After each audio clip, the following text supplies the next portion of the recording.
Hello dear student, आप सभी का स्वागत है आपके प्यारे से चैनल रोहित मैथ्स एकेडमी पर। आज की वीडियो में सीखेंगे गुणनखंड ज्ञात कीजिए। गुणनखंड कैसे ज्ञात करते हैं, सब बच्चे कंफ्यूज होते होंगे।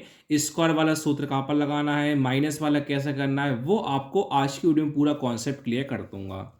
जैसे पहला वाला प्रश्न है, एक्स प्लस 2 का स्क्वायर प्लस 3x-4। देखो यहाँ पर सूत्र कब लगता है, जब बीच में प्लस या माइनस हो। कोष्ठक के अंदर बीच में प्लस या माइनस हो, ऊपर घात कितनी हो, 2 हो, तो ही सूत्र लगेगा। अगर प्लस का है तो प्लस का स्क्वायर वाला सूत्र लगेगा, अगर माइनस का है तो माइनस का स्क्वायर वाला सूत्र लगेगा। अभी बीच में कौन है, प्लस है, तो प्लस का लगाएंगे स्क्वायर वाला हम सूत्र।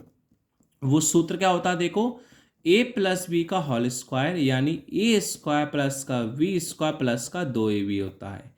अब हमें ए और बी का मान पहचानना है, तो पहले वो जो लिखा है वो ए का मान होता है, जो बाद में लिखा है बी का मान होगा। इस सूत्र में आपको रखना है ए का मान x रखना है और बी का मान 2 रखना इस वाले सूत्र में। चलिए रखते हैं।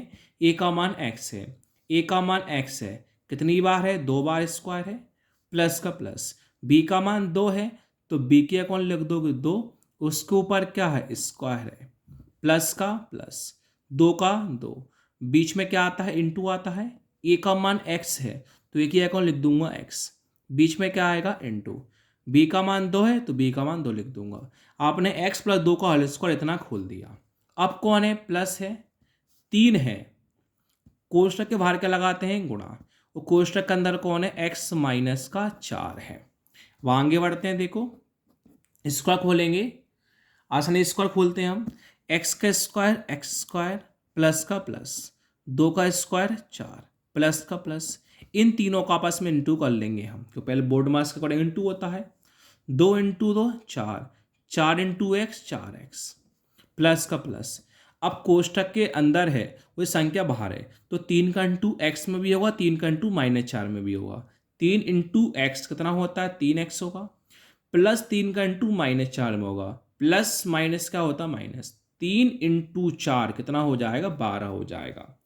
पहले कौन आता है, स्क्वायर वाला, तो हम पहले कौन लिखेंगे, स्क्वायर वाला। अब आता है एक्स वाला, प्लस का 4x है और माइनस का 3x है, तो प्लस 4x प्लस 3x कितना होता है, 7x होता है। अब आएगा संख्या, प्लस का 4 है माइनस का 12 है, प्लस माइनस माइनस, 12 -4 8, प्लस बड़ा है कि माइनस बड़ा है, माइनस चिन्ह का इसका आएगा माइनस का। ये आपका पहले वाले का आंसर हो गया। अब सीखेंगे सेकंड वाला। सेकंड वाला क्या है, देखो x बाहर का लगाएंगे गुणा, कोष्ठक के अंदर क्या है, x प्लस का 7 है, माइनस का माइनस, 3 का 3, बाहर का लगाएंगे गुणा, और क्या है, x माइनस का 4 है। यहाँ पर स्क्वायर नहीं, यहाँ पर सूत्र कुछ नहीं लगेगा, यहाँ पर डायरेक्ट हम कोष्ठक को खोल देंगे। x का इंटू एक्स में होगा, x का इंटू 7 में करेंगे। ध्यान रखना, x का इंटू एक्स में करने पर क्या आता है, एक्स स्क्वायर आता है। अगर x प्लस एक्स होता तो 2x होता है, x इंटू एक्स होता है तो एक्स स्क्वायर होता है, तो x इंटू एक्स कितना होगा, एक्स स्क्वायर होगा, प्लस का प्लस। x का इंटू 7 में करेंगे, x इंटू 7 7x होगा। इसी प्रकार -3 का इंटू दोनों में करेंगे, माइनस 3 इंटू एक्स 3x। अब -4 का इंटू -4 में करेंगे, इंटू करने पर माइनस माइनस क्या होता है, प्लस होता है। अब 3 इंटू 4 कितना होता है, 12 होता है। पहले स्क्वायर आता है, एक्स स्क्वायर लिखा, फिर एक्स आएगा, प्लस का 7x है माइनस का 3x है, 7x माइनस 3x 4x होता है, और प्लस का कौन है, 12। यही आपका फाइनली आंसर हो गया। Thank you.